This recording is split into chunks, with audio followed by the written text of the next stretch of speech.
शिवमोगा ज़िले के लिए बुरी खबर। अब तक ग्रीन जोन में शुमार किए जाने वाले शिवमोगा ज़िले में आखिरकार कोरोना पॉजिटिव के मरीजों की निशानदही हो ही गई है।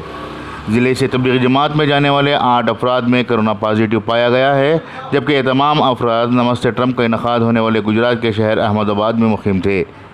इस सिलसिले में ज़िला निगरान वज़ीर ईश्वरप्पा ने नामा निगारों को तफसीलात देते हुए कहा कि जो मेहनत हमने इतने दिनों तक की थी, इस पर पानी फिर गया है। बावजूद इसके शिवमोगा ज़िला अब भी ग्रीन जोन ही रहेगा। इन 8 अफराद में से 7 अफराद का ताल्लुक़ वज़ीर आला येडियुरप्पा के गाँव शिकारीपुर से है, जबकि एक शख्स तीर्थहल्ली तालुका से ताल्लुक़ रखता है। ज़िला इंतज़ामिया ने इस सिलसिले में अवाम को हिदायत दी है कि वह बाज़ारों में ना जाएँ और एहतियात बरतें। ब्यूरो रिपोर्ट, आज का इनकलाब, शिवमोगा।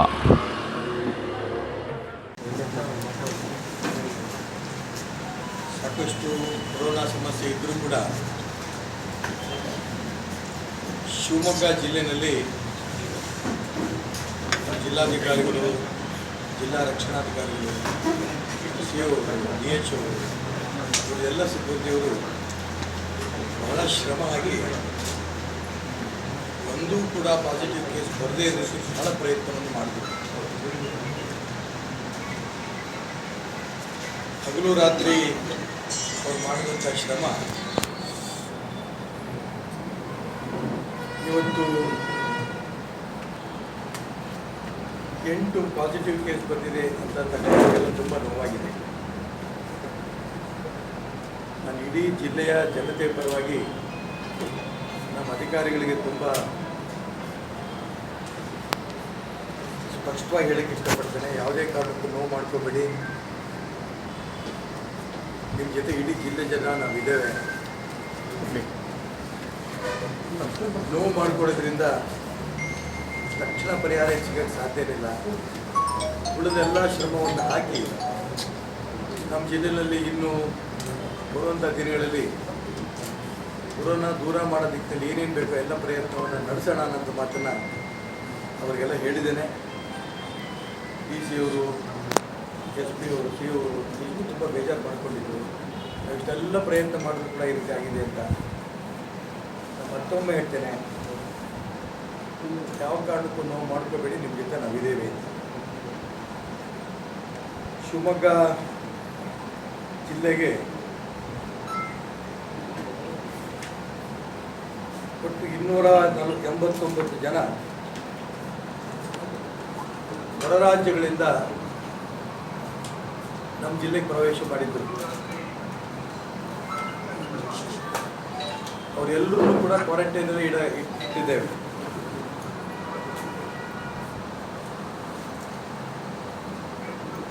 ಆದರೆ ಇವತ್ತೇನು 8 ಜನಕ್ಕೆ ಪಾಸಿಟಿವ್ ಬಂದಿದೆ, ಬಂದ ನಂತರನೂ ಕೂಡ ಕೂಡದಷ್ಟು ಈ ಕ್ವಾರಂಟೈನ್ ಬಂದಿರೋಂಥ ಜನರನ್ನ, ಈ ಪಾಸಿಟಿವ್ ನಮ್ಮ ಜಿಲ್ಲೆಗೆ ಬಂದಿರೋಂಥ ಜನರನ್ನ ಕ್ವಾರಂಟೈನಲ್ಲೇ ಇಟ್ಟಿದೆ. ಎಷ್ಟೆಷ್ಟು ದೂರ ಆಗುತ್ತೋ ಅಷ್ಟೆಷ್ಟು ದೂರದಲ್ಲಿ ಬೇರೆ ಬೇರೆ ಕಡೆ ಇಟ್ಟಿದ್ದೇವೆ. ಈ 8 ಜನಕ್ಕೇನು ಪಾಸಿಟಿವ್ ಬಂದಿದೆ ಅವ್ರನ್ನ ಸಪ್ರೇಟಾಗಿ ಮೆಗಾನ್ ಹಾಸ್ಪಿಟಲಲ್ಲಿ ಮುಂಚೆ ನಾವು ಏನು ಯೋಚನೆ ಮಾಡಿದ್ವಿ ಆ ಥರದಲ್ಲಿ ಬೇರೆ ಯಾವುದೇ ರೋಗಿಗಳು ಅಲ್ಲಿ ಹೋಗದೇ ಇರೋ ರೀತಿಯಲ್ಲಿ ಬಿಗಿ ವ್ಯವಸ್ಥೆ ಮಾಡಿ ಅಲ್ಲಿ ಬೇರೆ ಯಾರು ಹೋಗ್ಕೂಡ್ದು. ಯಾರು ಡಾಕ್ಟ್ರುಗಳು ಹೋಗ್ತಾರೆ ಟ್ರೀಟ್ಮೆಂಟಿಗೆ, ಯಾರು ನರ್ಸ್ಗಳು ಹೋಗ್ತಾರೆ, ಅವರು ಅಲ್ಲೇ ಇರಬೇಕು.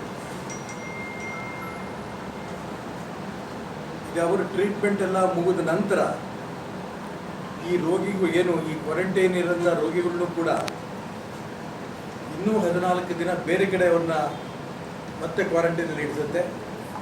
ಟ್ರೀಟ್ಮೆಂಟ್ ಕೊಡ್ತಾ ಇರೋಂಥ ಡಾಕ್ಟ್ರು ಮತ್ತು ನರ್ಸ್ಗಳು ಯಾರಿದ್ದಾರೆ ಅವ್ರನ್ನೂ ಕೂಡ ಬೇರೆ ಬೇರೆ ಹೋಟೆಲಲ್ಲಿ ಅವ್ರನ್ನ ಇಟ್ಟು ಯಾವುದೇ ಜನಸಂಪರ್ಕ ಇಲ್ಲದ ರೀತಿಯಲ್ಲಿ ಅವ್ರನ್ನು ಕೂಡ ಮಾಡ್ತಾ ಇದೆ. ಮತ್ತು ಹೊರಗೆ ಈಗ ಏನು ಬೇರೆ ಮಕ್ಕಳ ಆಸ್ಪತ್ರೆ ಇರ್ಬೋದು, ಹೆರಿಗೆಗಳ ಟ್ರೀಟ್ಮೆಂಟ್ ಇರ್ಬೋದು, ಇದೆಲ್ಲ ಬೇರೆ ಕಡೆ ಆಗುತ್ತೆ. ಅದು ಯಾವುದು ಇಲ್ಲಿಗೂ ಅಲ್ಲಿಗೂ ಸಂಬಂಧ ಇಲ್ಲದೆ ರೀತಿಯಲ್ಲಿ ಆಸ್ಪತ್ರೆ ಮುಂದುವರಿಯುತ್ತೆ.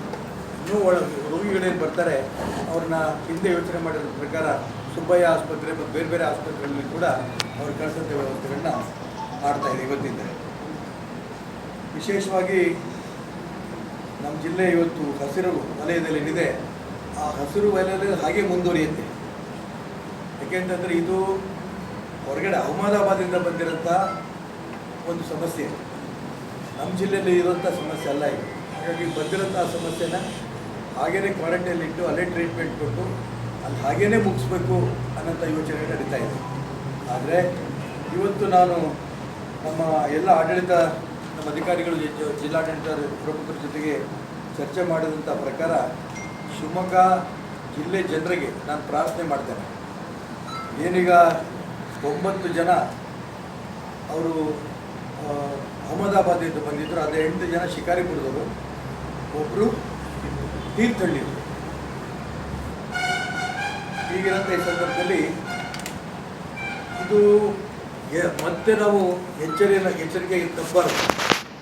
ನಾವು ಎಷ್ಟರ ಮಟ್ಟಿಗೆ ಇವತ್ತಿನ ತನಕ ಜಿಲ್ಲಾಡಳಿತ ಮತ್ತು ಸರ್ಕಾರ ಹೇಳೋದಂಥ ಮಾತನ್ನು ಕೇಳ್ಕೊಂಡು ಬಂದಿದ್ದೀವಿ, ಅದನ್ನು ಖಂಡಿತ ಮುಂದುವರಿಸಲೇಬೇಕು.